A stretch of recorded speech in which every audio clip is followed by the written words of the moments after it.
All right, everyone, let's dive right in, head first into crypto. We're talking retail investors, crypto fans, and the news that actually matters. It's October 24th, 2024, and, well, you know how it is in the crypto world. Yeah, it's never a dull moment. True, the whole market took a bit of a step back today. A little breather, you think? Yeah, like a 0.7% dip, putting us at about 2.41 trillion for the market cap. But some individual cryptos, they're going wild. Oh, absolutely. We're talking fireworks. Not the set it and forget it kind of market at all. Bitcoin's doing all right, up 1.3%. Hitting $67,234. Not bad, not bad.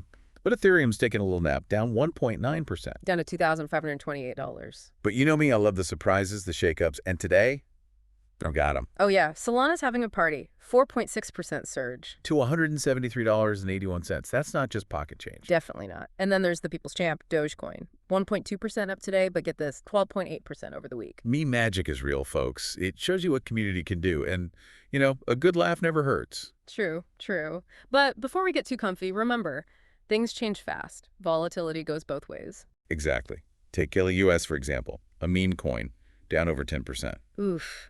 It's a wild ride out there, which is why we got to stay informed. Huh. Speaking of which, let's talk about this prediction that could, well, change everything about how we see Bitcoin. Oh, yeah, this is a big one. Ki-Young Ju, the CEO of CryptoQuant, Knows his stuff. he says Bitcoin could be everyday currency by 2030. 2030. Sounds far off, but in crypto land, that's right around the corner. Seriously. But Ju isn't just speculating here. He's pointing to a huge shift we've seen in Bitcoin mining. The difficulty's gone up 378% in the last 3 years. Mostly because of, get this, institutional investment. Massive amounts of it. So think of it like this. You're panning for gold. Suddenly, huge corporations show up with their industrial equipment. Exactly. Makes it a lot tougher for the little guy. Right. But Ju says this is actually good for Bitcoin as a currency, more stable, you know? It's about the long game. These big players, they want Bitcoin to succeed. They're not just messing around in and out for a quick buck. No way. They're invested. So, less of that crazy up and down, the volatility. So, more big players equals a smoother ride for Bitcoin. And suddenly, paying for your groceries with Bitcoin doesn't sound so crazy. Yeah, exactly. And then there's this. Ju also says we'll see major fintech companies pushing for mainstream stablecoin adoption in the next 3 years. Stablecoins, so like pegged to the US dollar or something. Mm-hmm. That makes sense. People feel more comfortable if they know it won't fluctuate wildly. Right. So put it all together. Stable mining, stable coins, institutions getting on board. And by the next Bitcoin halving, 2028, we might be having a very different conversation. Totally. It's a fascinating picture he's painting. But let's move on to something a little spicier. Oh, you know, I love the drama, the Michael Saylor saga. Always good for a debate. Always. So, for anyone who hasn't heard, Michael Saylor, Mr. Bitcoin maximalist himself, made some comments about big banks being Bitcoin custodians. And the internet basically exploded. Basically, he said these big institutions are better at, keeping Bitcoin safe. But that goes against the whole idea of decentralization. It's like, hey, let's build this amazing new system, but let's give the keys to the same guys we were trying to get away from. The irony was not lost on people, let me tell you. Even Vitalik Buterin, Ethereum co-founder, jumped in. And let's just say, he was not impressed. Not at all. And the backlash was so intense, Saylor had to backtrack fast, put out a statement all about self-custody, freedom of choice. A good reminder that even the big names have to listen to the community. But this whole thing shows you there's a real tension right now in crypto. For sure. As crypto gets more mainstream, it's this constant back and forth. Decentralization versus the old way of doing things. Exactly. Really fascinating to watch unfold. But let's switch gears, talk about something a bit more, well, practical. Practical, like making money. I like the sound of that. Me too. Let's talk passive income with Bitcoin. This is something a lot of retail investors are interested in. Yeah, who doesn't want to make their money work for them? And there's some big news on this front. Midas launched their new mBTC product. It's a wrapped Bitcoin product. With a twist, right? Big twist. It offers a 4% yield. And get this. It's paid out in Bitcoin-denominated assets, not fiat currency. So imagine this. Your Bitcoin sitting there in your wallet doing nothing. Just chilling. But with mBTC, it's working for you, earning passive income, all while staying in the Bitcoin world. That's like the dream, right? Especially if you're, a hardcore Bitcoin believer. Exactly. It lets you grow your Bitcoin without having to go outside the ecosystem. I got to know, though, how does that even work? Does Midas have some secret Bitcoin-making formula? Not quite a secret, but some smart moves for sure. They've teamed up with these big institutional asset managers and lenders. Okay, the big guys. Basically, your Bitcoin gets lent out, it generates a return, and you get a piece of that. So it's like a decentralized lending platform, but specifically for Bitcoin. Exactly. And Midas isn't some fly-by-night operation. They were the first to launch regulated, tokenized products for regular investors in the EU, not just the super rich. Wow, so they've got a track record. They know what they're doing. So we've got Bitcoin maybe becoming everyday money, this whole debate about who controls what, and now ways to earn passive income with Bitcoin. My brain's doing backflips. Mine too, but that's crypto for you. Yeah. Never a dull moment.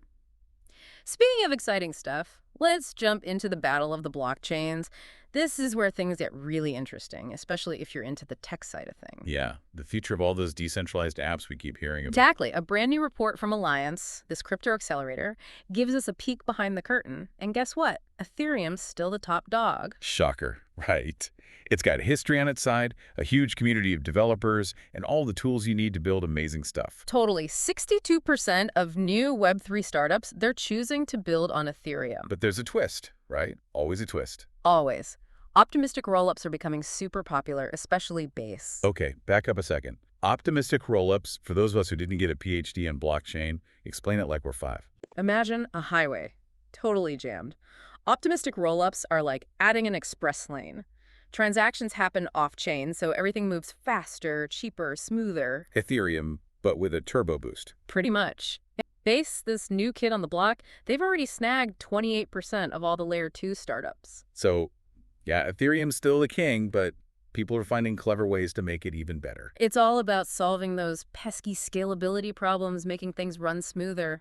And it's not just optimistic rollups either. Solana's out there too, blazing fast, low fees. Yeah, it's attracting a lot of developers. It's a race, you know? Everyone's trying to build the fastest, most user-friendly blockchain out there. And that's good for everyone, right? Yeah. More competition, more innovation. Absolutely. A rising tide lifts all boats, as they say. But let's jump to something a bit different, shall we?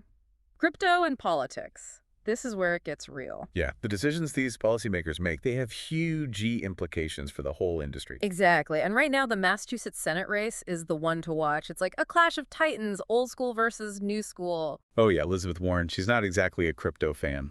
Not really. Worried about volatility, potential for, illegal stuff, lack of consumer protection, the usual concerns. And then there's John Deaton, the crypto lawyer, running against her. Yeah, he's all about a more crypto-friendly approach, made a name for himself fighting for XRP holders and that whole Ripple SEC mess. David versus Goliath, for sure. Big time. And then, get this, Brad Garlinghouse, Ripple CEO, he actually endorsed Deaton. That's a bold move, especially with that whole SEC thing still going on and Warren being so critical. It's a sign, Crypto's not just sitting on the sidelines anymore. They're getting involved, trying to make their voices heard. This election, it could have huge ripple effects. Definitely want to watch. But let's pause for a second, take it all in. We've covered a lot of ground today. Yeah, my head's spinning, but in a good way. It's amazing to see how fast things are moving. It really is. Bitcoin as a global currency, this whole power struggle within the blockchain world, new ways to earn passive income, it's mind-blowing. It's a lot to take in. So much happening every single day. But if we had to, boil it down, what are the big takeaways for our listeners? I'd say, number one, this idea of Bitcoin being actual everyday currency. It's not a joke anymore. We're seeing it right in front of us. The institutions are piling in. Stablecoins are gaining traction. It's about that trust, Right. Knowing it's not going to crash and burn overnight. Stability, predictability. You got to have that if you want people to buy their coffee with Bitcoin. Makes sense. And speaking of control, that whole self-custody debate, that's not going away. Nope. The community made that clear with Saylor. People want to hold their own keys, their own destiny. Decentralization, it's at the heart of crypto, even if the big guys are starting to muscle in.